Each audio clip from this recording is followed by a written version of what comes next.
Bem-vindos a mais um vídeo do canal. Eu sou André Bernardo, seu professor da Escola Bíblica Dominical. Estou aqui para te ajudar. Este vídeo é um audiobook onde faremos a leitura do capítulo do livro de apoio das lições bíblicas, fazendo um resumo do livro, aumentando ainda mais a sua compreensão sobre o tema da aula. Postamos o vídeo esboço, onde comentamos os pontos principais da lição, postamos vídeos diários com perguntas rápidas para testar seus conhecimentos na Palavra de Deus, e na aba comunidade do nosso canal, postamos o texto da leitura diária para você meditar. Peço a sua ajuda. Clique no botão inscrever e ative as notificações para ser avisado quando postarmos novos vídeos. Também dê o like no gostei para que a plataforma do YouTube recomende os nossos vídeos a mais pessoas que amam estudar a Palavra de Deus como você. Então, vamos começar!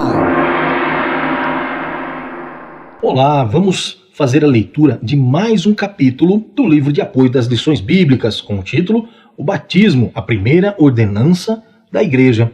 Que diremos, pois? Permaneceremos no pecado para que a graça seja mais abundante? De modo nenhum. Nós que estamos mortos para o pecado, como viveremos ainda nele? Ou não sabeis que todos quantos fomos batizados em Jesus Cristo, fomos batizados na sua morte? De sorte que fomos sepultados com ele pelo batismo na morte, para que, como Cristo ressuscitou dos mortos, pela glória do Pai, assim andemos nós também em novidade de vida. Porque, se fomos plantados juntamente com ele na semelhança da sua morte, também o seremos na da sua ressurreição. Sabendo isto, que o nosso velho homem foi com ele crucificado, para que o corpo do pecado seja desfeito, a fim de que não sirvamos mais ao pecado, porque aquele que está morto está justificado do pecado. Ora, se já morremos com Cristo, cremos que também com ele viveremos, sabendo que, havendo Cristo ressuscitado dos mortos, já não morre, a morte não mais terá domínio sobre ele. Pois, quanto a ter morrido, de uma vez morreu para o pecado, mas, quanto a viver, vive para Deus. Assim também vós considerai-vos como mortos para o pecado, mas vivos para Deus em Cristo Jesus,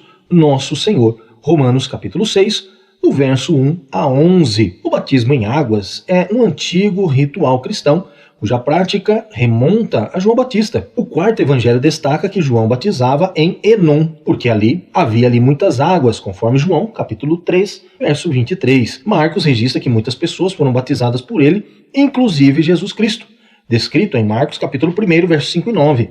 Por outro lado, Lucas registra no terceiro evangelho que o batismo de João exigia como requisito o arrependimento, conforme descrito em Lucas capítulo 3, verso 3, e que este era preparatório, conforme Mateus capítulo 3, verso 11 e 12. Em o Novo Testamento, o batismo aparece como uma ordenança de Cristo, e não como um sacramento. Jesus ordenou que os seus discípulos batizassem aqueles que respondessem positivamente à mensagem do Evangelho.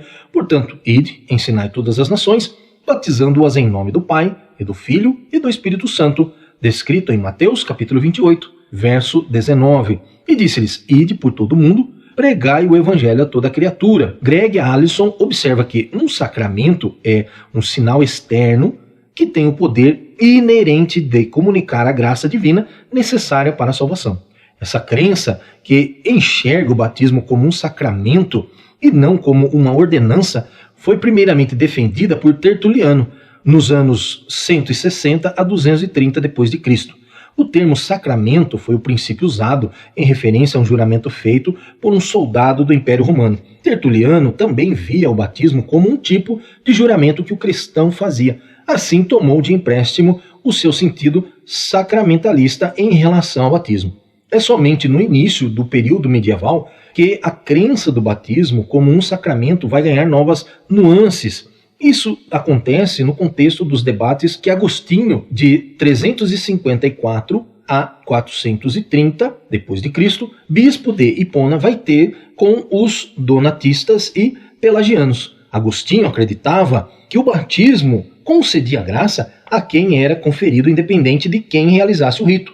Dessa forma, até mesmo um herege podia realizar o batismo que, segundo ele, não retiraria a validade. Isso porque o sacramento opera por sua própria natureza. Ex opere operato, independente do ato realizado. Sua validade em nada depende da fé do recipiente, basta que não haja impedimento de sua parte. Essa compreensão sacramentalista, conforme entende o catolicismo, teve importantes desdobramentos sobre o rito do batismo. Agostinho, que posteriormente ajudou a consolidar a compreensão sacramentalista católica, vivenciou esse rito em Milão. Não há dúvidas de que a compreensão sacramentalista no batismo em águas conduziu a ensinos heréticos e práticas contrárias ao ensino bíblico. Isso fez com que alguns deixassem de dar o devido valor para essa ordenança de Cristo. Se por um lado é errado supervalorizar o batismo, por outro é igualmente errado minimizar o seu valor.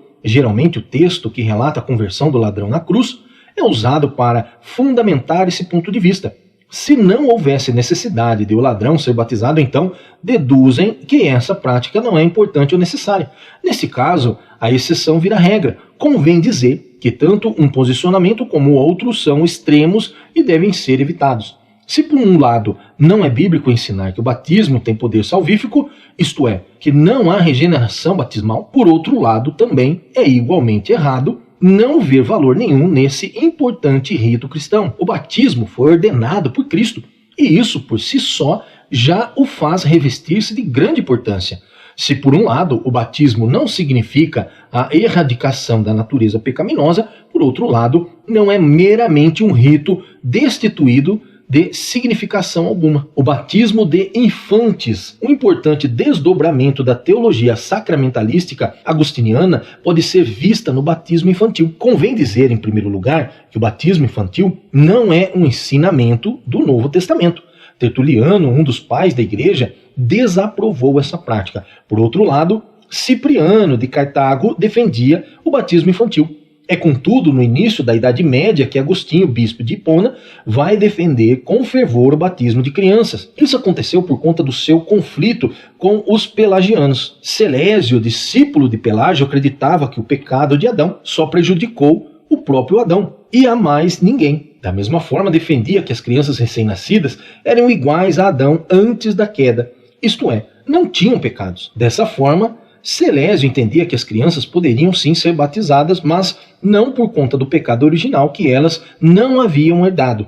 Por outro lado, Agostinho defendia que a igreja deveria batizar as crianças para a remissão dos pecados, não de fato dos pecados que elas cometeram, imitando o exemplo do primeiro pecador, mas dos pecados que contraíram por seu próprio nascimento, dado a corrupção de sua origem. Em outras palavras, as crianças deveriam ser batizadas para livrar-se do pecado original. O Concílio de Catargo de 414 d.C. deixou claro o posicionamento católico sobre esse assunto. Se alguém diz que os recém-nascidos não precisam ser batizados, ou que são batizados para o perdão de pecados, mas que nenhum pecado original é derivado de Adão para ser removido pelo lavar da regeneração, de modo que, nesse caso, a fórmula batismal para perdão de pecados deve ser considerada em um sentido fictício e não no sentido verdadeiro, que seja anátema, condenado ao inferno. A doutrina agostiniana do batismo infantil prevaleceu no catolicismo medieval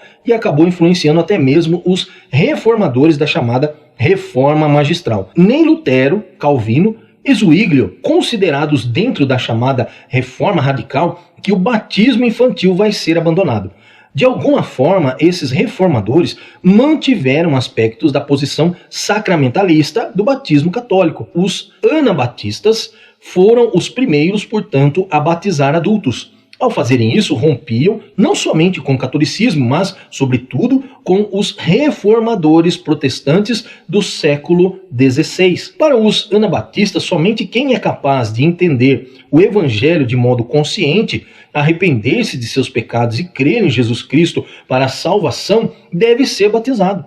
Eles pagaram caro por isso. Muitos deles foram expulsos de suas terras e muitos outros foram executados. Os anabatistas mais importantes que romperam com a tradição do batismo infantil foram Félix, de 1498 a 1527, Conrad Grebel, de 1498 a 1526, e George, de 1491 a 1529. Eles passaram a defender abertamente que somente pessoas que fossem capazes de demonstrar arrependimento e crer no Senhor Jesus deveriam ser batizadas. Em resposta à posição anabatista, o Concílio de Zurique, adeptos da teologia de Zwinglio, publicou um decreto em 19 de janeiro de 1525 condenando a posição anabatista. 3 dias depois da publicação desse decreto, no dia 21 de janeiro de 1525, os anabatistas reuniram-se e resolveram realizar o batismo de adultos, numa reunião que foi realizada na casa de Félix. George pediu que Conrad batizasse-o. Depois de batizado, George batizou os outros companheiros. Com esse ato, começou o que viria a ser conhecido na história como anabatistas, isto é, os rebatizadores. O primeiro mártir anabatista a ser morto por praticar o batismo de adultos foi Félix. Ele foi afogado no rio Limmat perante Zwinglio e uma multidão que assistia à execução. Os anabatistas posicionaram-se contra o batismo infantil pelos seguintes aspectos. Primeiro, não há justificativa bíblica para a prática do batismo infantil. Segundo, não havia um único relato no Novo Testamento mostrando a prática do batismo infantil. E terceiro, se o batismo era um sinal de iniciação, isto é, o recebimento do Espírito, início da fé e início de uma nova vida, como defendia Zwinglio, ele deveria ser imediatamente suspenso, já que nenhum desses requisitos é cumprido numa criança. O símbolo do batismo. Biblicamente, o batismo é um símbolo visível de uma realidade invisível. O que é, afinal, uma ordenança? É um ato simbólico ordenado por Jesus Cristo para observação perpétua até a sua volta como testemunha das verdades centrais do Evangelho e cuja celebração representa um fator constitutivo da igreja. Na verdade, o batismo é um público testemunho de fé de nossa nova vida em Cristo. Mediante esse rito, estamos mostrando ao mundo que nos identificamos na morte e ressurreição de Jesus. Assim como Cristo morreu, foi sepultado e ressuscitou, da mesma forma, por intermédio do batismo, estamos unidos com Ele. Não somos mais filhos deste mundo. Ou não sabeis que todos quantos fomos batizados em Jesus Cristo, fomos batizados na sua morte?